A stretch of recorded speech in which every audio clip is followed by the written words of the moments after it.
In the fall of 1845, the bright green leaves of potato plants dotted the Irish countryside.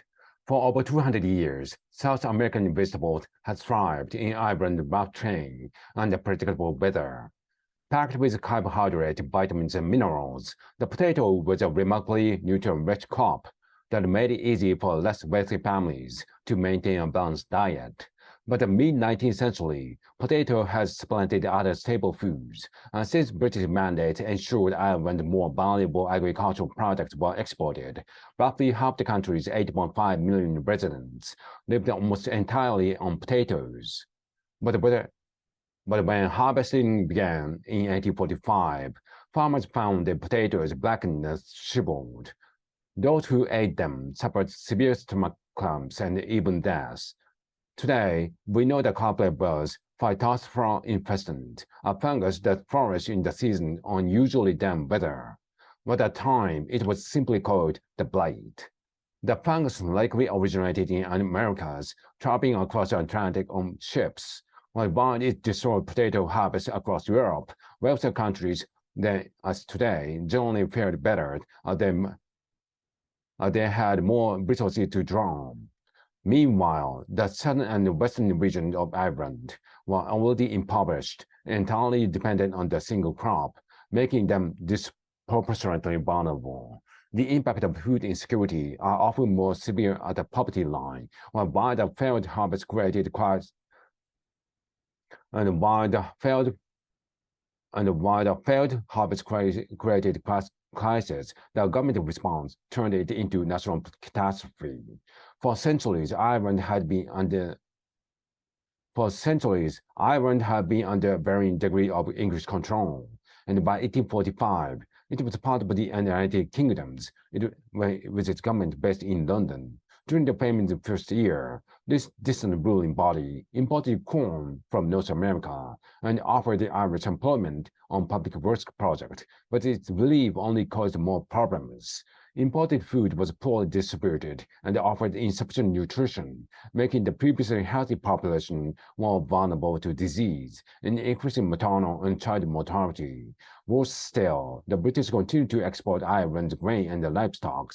Meanwhile, the public works project required a lengthy shift of growing manual labor and work from where the most workers lived. For example, just one of the country's tragic instances was the story of Thomas Malone, who walked 18 kilometers around ship to work every day.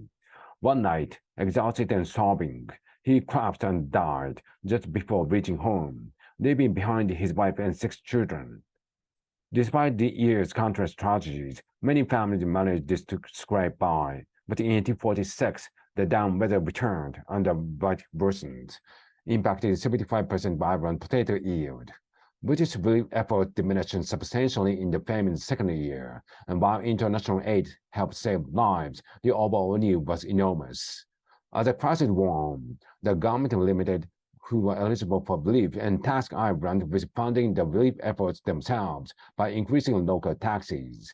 Most modern histories view these disaster policies as stemming from a mix of toxic religious ideology, laissez-faire economic policies, and the political infightings.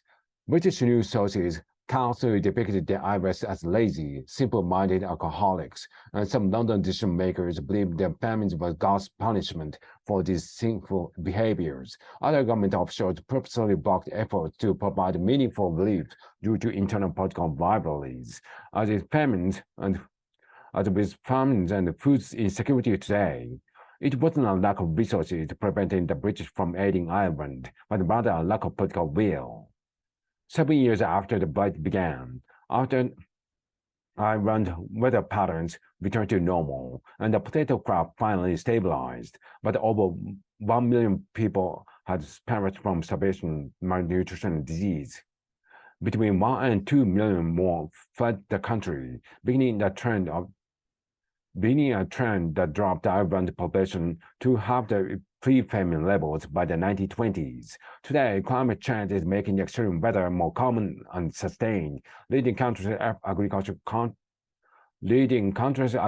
communities to face similar struggles.